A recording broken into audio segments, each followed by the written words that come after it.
listen the wrong way. Most of you even had classes on it.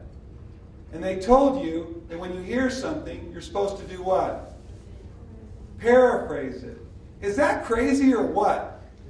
Whoever thought about that and then they started teaching it, I don't even understand it. I know this is a serious problem in our society, isn't it? We hear it, and then we interpret it, and then we say it back differently, and then we try to tell the person they said that, and they're like, I didn't say that, and we're having this hard time. So, if you really want to make it easier on yourself at least, you repeat it back word for word. Now, the hard part is for you to repeat it back word for word, and this is why we do the notes. This is why we do the notes. If you write it down, and then you read it back, you won't change it. So that's the secret. If you want to stay out of the conversation, if you want to stay focused on them, it's very difficult to do this with your own brain. I don't know why. It's just, we have our own values, right? So the minute it goes through there, it goes through our value filter, and then it comes out with our values.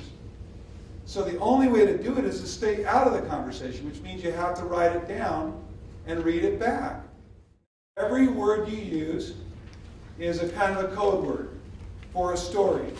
So every word you use is actually connected to a story. Like if I said, what's the story about that? Or the way I say it is, what do you mean by that? But what I'm really saying is, like, what's the story behind that? Or, can you clarify that for me a little bit? Can you expound on that a little bit for me? If I said any of those things on a word you used, you would tell me a story. Does that make sense? Like any word you use. Like you use the word pregnant. If I said pregnant, what do you mean? Story. Or if you said, I don't communicate very well. If I picked up on that word and I said, what do you mean? Story. And I can see in your eye, the minute I say the word and I say story, I can see you already know the story. Right? It didn't take you a few seconds to figure it out.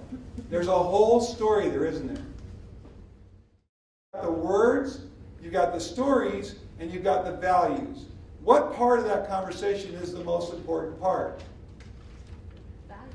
The values. So the feelings are the most important part. If we're going to match somebody, if we're going to copy them, if we're going to try to see if they're close to us, the value part is the most important part, not the word part, not the story part. We're more likely to be able to match on a value than we are on a story. So I know that when people say simple words, they want to be heard.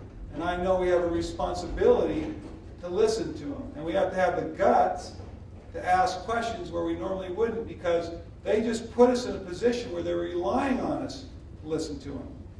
And if we don't, they're going to walk away feeling bad that they wanted to talk and no one cared to ask them the questions to get them to express their feelings. I hope this doesn't sound too deep to you, but this is what happens. Every day around you, people are dropping these clue words, these loaded words, everywhere you go.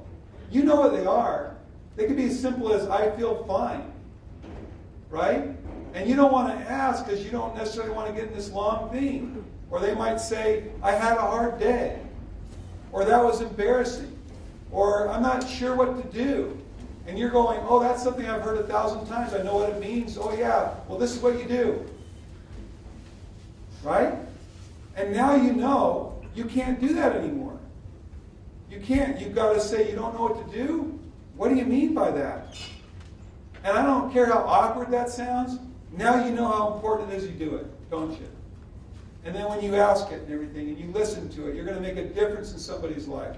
This is about making a difference in other people's lives. This isn't about you. It doesn't matter if you're uncomfortable. It doesn't matter if you feel weird. It doesn't matter if you don't have time. If somebody tells you something that they care about, you have a responsibility to ask them.